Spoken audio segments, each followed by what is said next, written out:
Bien, chicas, acá estamos de vuelta. Si no vienen de ver el video anterior, porfa vayan y vean el video anterior, porque si no, acá hay una serie de cuestiones que definitivamente no van a entender. Perdón por los perros ladrando de fondo, como en cada video, ahí siempre están. Bien.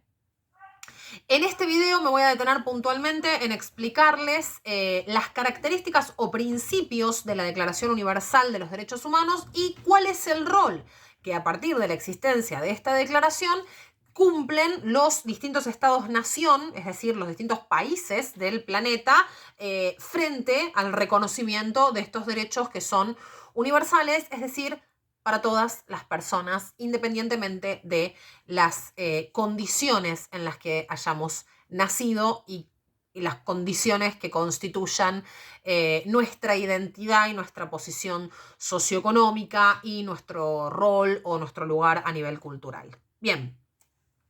Recuerden lo que les había planteado, o sea, es fundamental esto, ¿no? La situación de que es universal. De hecho, y les voy a leer ahora, por eso no se los leí en el capítulo, pero es en el capítulo, perdón, en el video anterior, el artículo número 2, esta idea de universalidad, ¿sí? Una de las características, uno de los principios más importantes de la Declaración de los Derechos Humanos, sancionada, establecida por la Organización de las Naciones Unidas en 1948, es su carácter de universalidad. Es decir, que es para todos, todas, todes, ¿sí?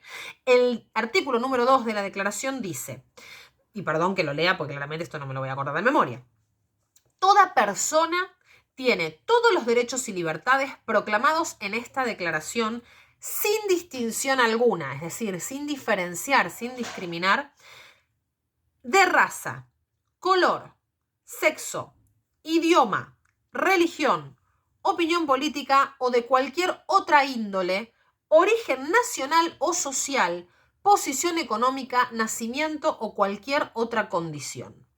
Además, no se hará distinción alguna fundada, es decir, basada en la condición política, jurídica o internacional del país o el territorio de cuya jurisdicción dependa la persona, es decir, del país en el que viva, tanto si se trata de un país independiente como de un territorio bajo administración fiduciaria. Esto sería, por ejemplo, Groenlandia, que depende de Dinamarca. Es un territorio que funciona, o las Islas Malvinas, que en este momento, si bien son argentinas, dependen del gobierno británico, por eso estamos en conflicto constante, etc. ¿Sí? No autónomo o sometido a cualquier otra limitación de soberanía. Es decir, independientemente de tu color de piel, tu cultura, tu nacionalidad, tu raza, tu sexo, tu orientación sexual, tu identidad de género, tu formación política, tu nivel socioeconómico, la parte del planeta en el que hayas nacido, más allá de todo eso, gozamos todos, todas, todes de los mismos derechos establecidos y sancionados por la Constitución, iba a decir, por la Declaración Universal de los Derechos Humanos. Por eso, vamos a ver también en este video, frente a esa situación de universalidad, esta declaración puso en obligación a todos los estados, naciones del mundo de cumplir con esta declaración. Y por eso hablamos de que cuando uno de estos derechos, por la razón que fuere, no se respeta, es una violación. Se está yendo en contra de algo que está internacionalmente reconocido. Bien, además de esta característica o de este principio de universalidad, ¿sí? La Declaración Universal de los Derechos Humanos tiene otras características u otros principios igualmente importantes. Miro para abajo para no olvidarme de ninguno. El de igualdad, ¿sí? Que tiene que ver, obviamente, o sea, se desprende, se relaciona directamente con el de universalidad. Si es para todos, todas, todes, no distingue. Entonces, si no distingue, nos hace a todos, todas, todes iguales. La Declaración Universal de los Derechos Humanos nos reconoce iguales en derechos. No importa si naciste en una familia pobre, no importa si naciste en una familia multimillonaria. El multimillonario no debería tener más derechos que la persona pobre, porque entonces estamos frente a una situación de injusticia.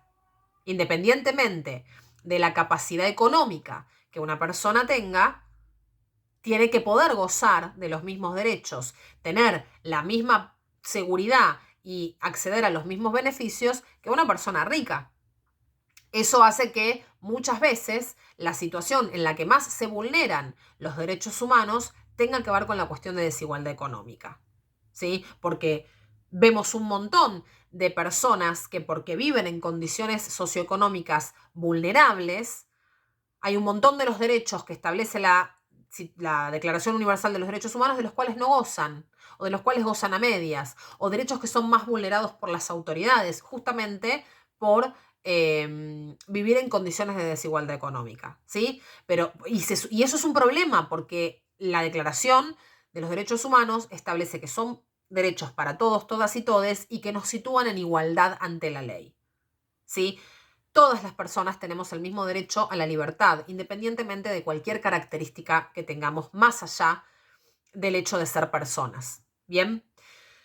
Además de la universalidad y de la igualdad, el principio de no discriminación, que también tiene que ver con la situación de universalidad y de igualdad. Ahora fíjense lo siguiente, o sea, tengan en cuenta esto. Si es necesario aclarar que la declaración es universal, que busca generar y partir de la base de condiciones de igualdad y que además implica la no discriminación, si tenemos que hacer todas estas aclaraciones es porque como sociedad todavía no respetamos lo suficiente, no me refiero solo como sociedad argentina, sino como sociedad humana en general, no respetamos este tipo de situaciones.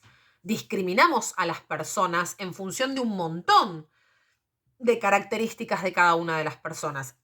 Voy a hablar de algo en términos autorreferenciales, si se quiere, pero las mujeres hemos sido y seguimos siendo históricamente discriminadas para el acceso a un montón de estos derechos, ¿sí?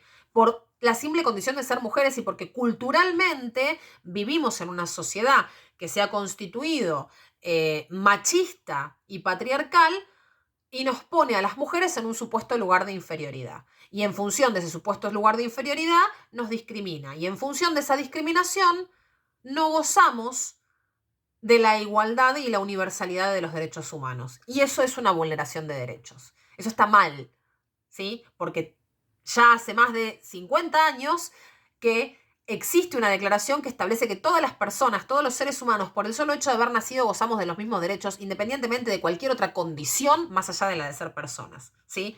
Entonces, piensen esto, o sea, reflexionen sobre esto, más allá de aprender el contenido teórico y de que es importante que tengan la información sirve solamente si nos hace pensar, ¿sí? Acumular información, la escuela no tiene que ser, y con esto me voy a meter por ahí en una situación, pero me parece importante que reflexionen sobre esto justamente en un año tan particular como este. La información que reciben ustedes en la escuela no tiene que cumplir solo con la función de que ustedes reciban información. La información, solo como dato, no sirve para nada. Es una cosa más que nos metemos en la cabeza, punto. Esos datos, esa información, nos tiene que hacer pensar. Yo siempre digo la metáfora de que el cerebro es como si fuese un músculo más. ¿Sí? Es una metáfora, no es algo literal. El cerebro no es un músculo. Pero tenemos que pensar en el cerebro, en nuestra mente, para ser más abstractos, como un músculo más, al que tenemos que entrenar. Así como el cuerpo lo entrenamos haciendo alguna actividad física, al cerebro lo entrenamos informándolo, pero informándolo solo obteniendo datos. O sea, me sirve a mí saber que existe una Declaración Universal de Derechos Humanos, que es universal, que garantiza la igualdad, que se basa en el principio de no discriminación. ¿Me sirve solamente saber eso? No, el tener el dato solo no sirve. El dato tiene que servir para hacernos pensar y reflexionar y mirar la realidad. ¿A esto, que yo no lo sabía y que lo estoy aprendiendo ahora, se cumple? ¿Cómo se aplica esto a la realidad? La realidad social en la que yo vivo, ¿cómo funciona esto que estoy aprendiendo? Este dato, ¿para qué me sirve? ¿Qué aspecto de la realidad social en la que vivo, en la que vivimos, me sirve o puedo pensar o reflexionar con esta información que estoy recibiendo? O sea, hice este paréntesis para aclarar por qué es importante seguir aprendiendo, ¿sí? Y me parece que el sostenimiento del sistema educativo pasa por ahí, incluso en estas condiciones, ¿no? Bueno, la información tiene que tener una función, una finalidad. No puede ser la información por la información misma. Pues si no seríamos computadoritas que procesamos datos nada más. O sea, que almacenamos información, que almacenamos datos. Y no lo somos. ¿sí? Todo esto que yo les estoy explicando, así como lo que aprendan en cualquier otra materia, les tiene que servir para mantener la mente ejercitada. Pues si tenemos la mente ejercitada, tenemos la mente un poquito más fuerte. Y aún, aunque haya situaciones de poder que vayan en contra nuestro, por lo menos podemos darnos cuenta de que hay algo que nos está perjudicando, ¿sí? Y esto es válido para cualquier materia. O sea, no sé, les pongo un ejemplo y corto este paréntesis que ya está siendo como demasiado extenso. A mí siempre me costó matemática, y la verdad es que nunca me gustó demasiado la matemática. Sin embargo, reconozco que la matemática sirve para entrenar el pensamiento lógico, para aprender a hacer asociaciones. Más allá de que sea entretenida o no, de que yo absorba o no mucha información, hay una parte de mi cerebro que se entrena con la matemática. ¿Sí? De la misma manera cuando aprendemos técnicas de arte, hay una parte de mi cerebro que se entrena con la creatividad. De la misma manera que cuando aprendemos historia o cuando aprendemos materias del área de ciencias sociales. Se está entrenando una parte de mi cerebro que sirve para pensar y cuestionar la realidad en la que vivo. ¿Sí? Bien, bueno, vuelvo acá. Quería hacer un paréntesis porque si no parece como que estoy como bombardeándolos con información, con conceptos, con ideas, etc. ¿Y cuál es el sentido de todo esto? Que piensen, chiques, que piensen, que se cuestionen, que las cosas les hagan ruido. ¿Bien? Bueno, o sea, nos tiene que hacer ruido que desde hace casi 100 años existe una Declaración Universal de los Derechos Humanos y sin embargo basta salir a la puerta de casa para encontrarnos, no sé, hoy por hoy en la situación de crisis económica que está con nuestro país, con gente que está teniendo que salir a pedir a la calle. O sea, no nos tenemos que ir, no sé, a la India, a África para ver, no nos tenemos que ir ni siquiera al interior de nuestro país con las poblaciones vulnerables a nivel socioeconómico para encontrarnos con gente a la cual la vulnerabilidad socioeconómica la está dejando sin derechos. Bien, o sea, este es el objetivo, ¿no? De que pensemos desde este lugar. ¿Y por qué ver esto en ciudadanía? Porque cuando somos ciudadanos, ciudadanas, ciudadanes, también somos responsables de la sociedad en la que vivimos. Y así como tenemos un montón de derechos políticos por ser ciudadanos y ciudadanas y ciudadanes, también, creo yo, tenemos la obligación de construir una sociedad mejor en la que somos ciudadanos. ¿Bien? Bueno, vuelvo a los principios de la Declaración Universal de los Derechos Humanos. Espero que esto haya generado el impacto, el ruidito mental que quería que genere. Decimos entonces que existe el principio de universalidad, de igualdad, de no discriminación por ningún tipo de razón. También, ¿sí?, los derechos humanos son inalienables e irrenunciables. Parece, sobre todo la palabra inalienable suena a alienígena. Esto quiere decir, lisa y llanamente, que nadie nos los puede quitar. Y tampoco podemos renunciar a esos derechos. ¿Sí? Si la Declaración Universal de los Derechos Humanos dice que todas las personas nacemos libres, ese mismo derecho me impide a mí la libertad de ser esclava. Yo no puedo decir, bueno, pero como yo soy libre, yo elijo la esclavitud. No, porque ahí estoy negando mi libertad. Yo no puedo renunciar a mi derecho de libertad, porque estoy yo misma vulnerando mi propio derecho humano. ¿Se entiende? Digo se entiende y no tengo a nadie que me conteste del otro lado. Parezco ya loca, completamente sacada, pero bueno. Es el resultado de que es la tercera vez que filmo estos videos. Igual es la vez que más me está gustando cómo quedan. Bien. Les decía entonces, son inalienables, que quiere decir que alienar algo es quitárselo a la situación, a la cosa o la persona. Si yo voy a alienar a alguien de una determinada situación, la voy a estar sacando de esa situación. Para hacerlo más sencillito y que se entienda, que un derecho sea inalienable quiere decir que a mí nadie me lo puede sacar. ¿Sí? Y de la misma manera es irrenunciable. Yo no puedo renunciar a esos derechos, porque soy un ser humano, soy una persona, nací persona. ¿Sí? Entonces no puedo renunciar a los derechos que la humanidad me reconoce. ¿Por qué no puedo renunciar a los derechos que la humanidad me reconoce? Porque implicaría un peligro para la justicia y la igualdad entre las personas, que haya personas que decidan renunciar a sus derechos. Abriría la posibilidad a que quienes tengan, por razones religiosas, políticas, culturales o económicas, más poder, vulneren entonces, a partir de que un grupo renuncie a sus derechos, los derechos de los demás. ¿Sí? Tiene que ver con eso. Los derechos garantizan, pero también, garantizan el acceso a beneficios y seguridades, pero también imponen obligaciones. Todo derecho conlleva una responsabilidad. La responsabilidad de cumplir con ese derecho por respeto a los demás y también de cumplir con ese derecho por mí misma, ¿sí? Por eso son inalienables, nadie me los puede quitar e irrenunciables. Yo no puedo decidir que no quiero gozar de determinado derecho humano. ¿Por qué? Porque los derechos humanos son universales. Son para todos, todas, todes, ¿sí? Además de la Declaración Universal de los Derechos Humanos de 1948, que está vigente hoy, y de esta Declaración Universal de Derechos Humanos se desprendieron todo un montón de reglamentaciones a nivel internacional y también en casi todos los países y estados-naciones del mundo, se volvieron a realizar como para hacer updates, actualizaciones de estos derechos. Se volvieron a realizar conferencias dependientes de la Organización de las Naciones Unidas, una, no me quiero olvidar las fechas, en Teherán en 1968 y otra en Viena en 1993. En estas conferencias lo que se hizo fue, revisar a nivel mundial si estos derechos se cumplían o no. O sea, se pusieron en debate situaciones en las cuales se estaban vulnerando esos derechos y entonces qué se podía hacer desde la Organización de las Naciones Unidas y desde los países que integraban y que integran la Organización de las Naciones Unidas, qué es lo que se puede hacer a nivel internacional para garantizar el cumplimiento de estos derechos y qué otras cuestiones habría que adosarles a la declaración.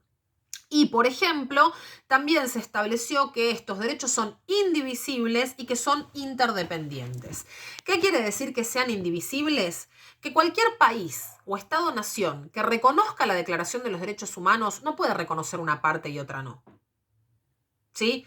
Cada uno de estos derechos están relacionados entre sí. Y cada uno de estos principios que yo les enumeré antes, universalidad, igualdad, no discriminación, inalienabilidad e irrenunciabilidad, parece de trabalengua. Cada uno de estos principios, ¿sí? Están relacionados entre sí, con lo cual no se puede, no se puede reconocer una parte de la Declaración de los Derechos Humanos y la otra no, porque además son interdependientes. Para que se cumplan cada uno de los derechos que establece la Declaración, tienen que cumplirse los demás. La violación de uno de los derechos implica de la violación o la potencial violación de otros. O sea, si se vulnera alguno de los derechos que están reconocidos o establecidos en la declaración, ¿se está vulnerando también lo demás o se corre el riesgo de que se vulnere lo demás? ¿Sí? Esto es como una actualización que se hizo del reconocimiento a nivel internacional de lo que implica la Declaración de los Derechos Humanos y de su importancia. Bien. Frente a esto, como les dije, yo sigo acomodando mi machete para no olvidarme de nada. Frente a esto, ¿sí? Como les dije, los distintos estados-nación del mundo que forman parte de la Organización de las Naciones Unidas y que reconocen entonces la autoridad de esta organización para establecer normas de convivencia a nivel internacional, tuvieron que asumir el rol y la responsabilidad de hacer funcionar esa declaración, digo hacer funcionar por decirlo de una manera que se entienda, de hacer funcionar esa declaración en los territorios, ¿sí? De sus estados nacionales. Si no recuerdan bien la definición de estados-nación, chiques, vayan a videos de clase anteriores en los que está como súper explicado, pues si encima de todas las reflexiones que tiré en el medio, de todos los comentarios random que hago, me tengo que meter a explicar eso, olvídense, estos son 450 videos y no 3. Bien. Les decía entonces, Organización de las Naciones Unidas, divina, bonita, preciosa, establece la Declaración Universal de los Derechos Humanos. Frente a esa situación, ¿sí? Los distintos estados-nación que integran y forman parte de esta organización internacional tienen que asumir la responsabilidad de aplicar esa declaración dentro de las leyes que organizan las sociedades que viven en sus derechos, ¿sí? Cuando expliqué Estado-Nación y cuando vimos particularmente las características de la ciudadanía en la sociedad argentina, yo les dije que los Estados-Nación tienen sus constituciones. Argentina tiene su propia constitución en la cual está reconocida la Declaración Universal de los Derechos Humanos, ¿sí? O sea, el Estado Nacional argentino reconoce y entonces asume el compromiso de hacer cumplir la Declaración Universal de los Derechos Humanos. Asumir el compromiso de hacer cumplir esta declaración implica una serie de responsabilidades por parte de las autoridades de los estados para que esos derechos humanos tengan fuerza de ley, es decir, que sea obligatorio el respeto de esos derechos humanos dentro de sus países. Y entonces eso plantea un rol o un determinado papel o una serie de roles y papeles del Estado frente a la aplicación y a la garantía del cumplimiento de esos derechos humanos en la sociedad en la cual gobiernan. Vamos a ver cuáles son las tareas que tiene que asumir entonces un Estado nacional para lograr la aplicación, el cumplimiento y el respeto por los derechos humanos en las sociedades que organizan. Por un lado, bueno, obviamente, respetar los derechos humanos, ¿sí? Todos los estados nacionales que forman parte de la Organización de las Naciones Unidas están obligados, ¿sí?, a respetar los derechos humanos. Por eso, cuando, digamos, la Argentina formó siempre parte de la ONU. Por eso, cuando existió la dictadura en Argentina, se habla de violación de los derechos humanos. Porque la obligación del Estado Nacional argentino en relación a la sociedad sobre la cual organiza el poder político es cumplir con esos derechos, ¿sí? Cuando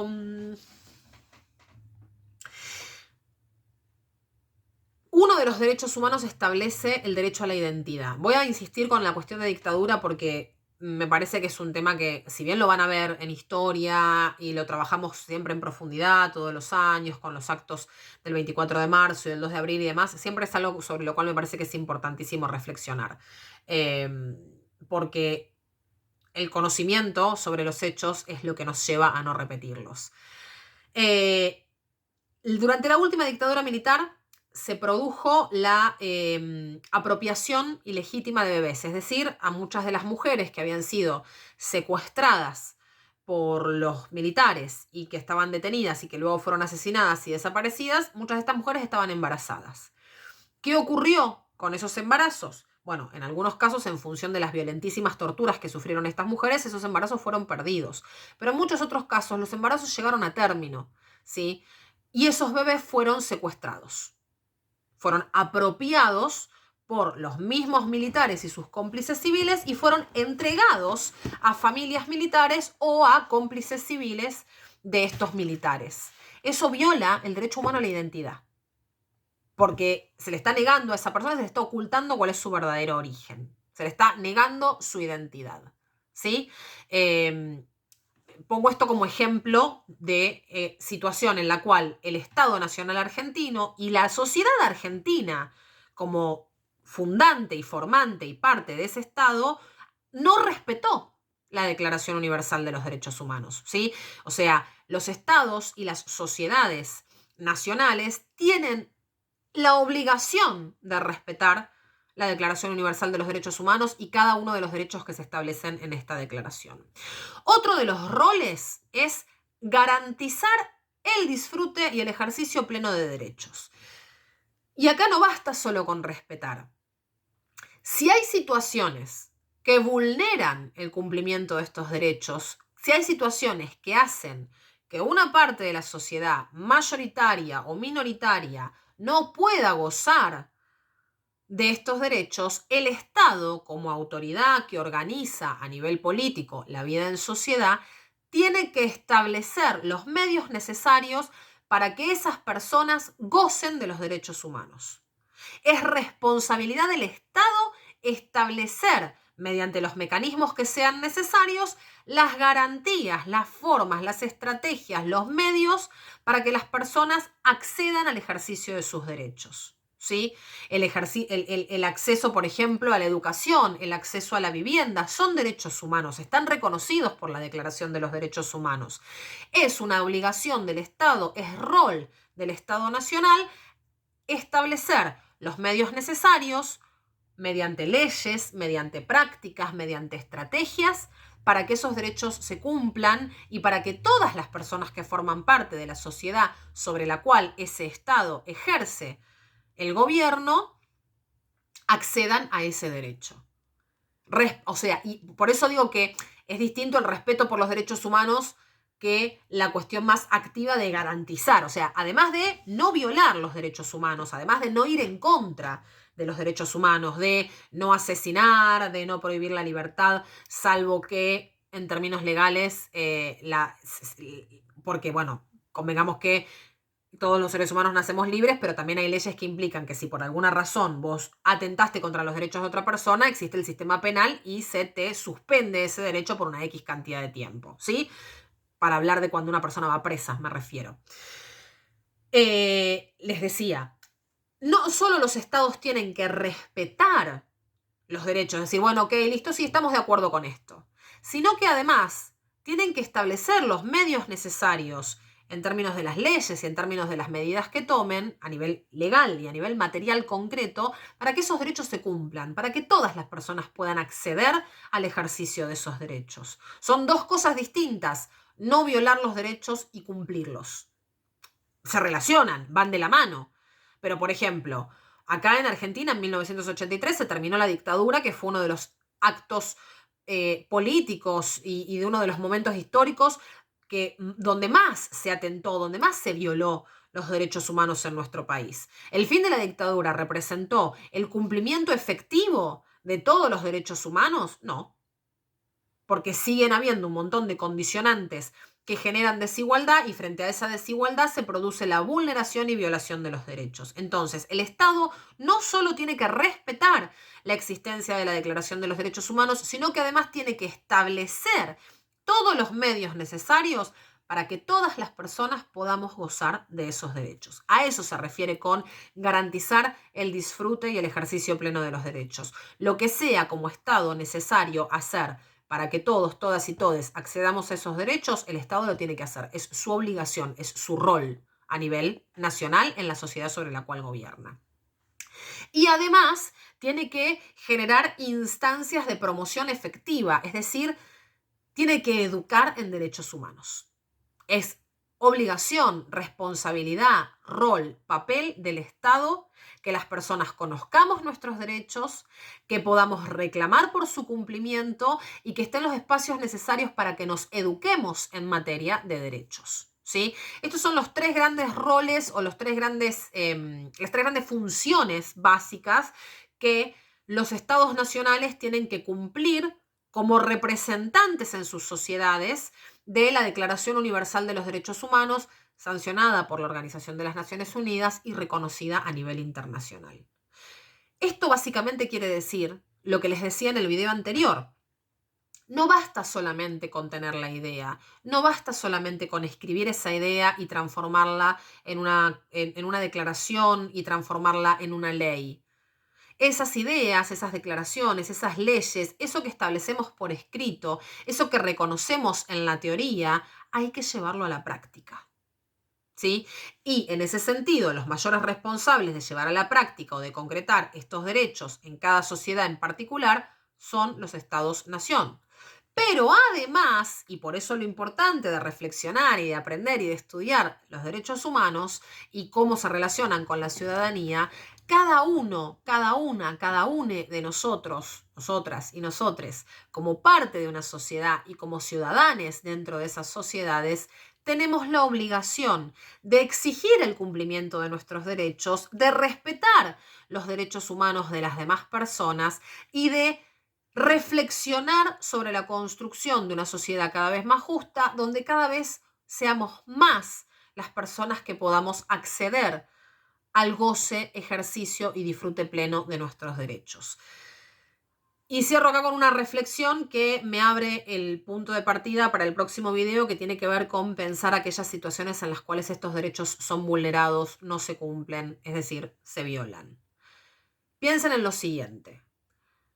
Cuando hay derechos que están reconocidos por la Declaración Universal de los Derechos Humanos, que están establecidos en nuestro sistema legal, es decir, cuando hay derechos que se supone que son derechos de los cuales tenemos que gozar todos, todas, todes, por ser personas, por haber nacido humanes, y lo gozamos solamente algunos y otros no, eso deja de ser un derecho y se convierte en un privilegio.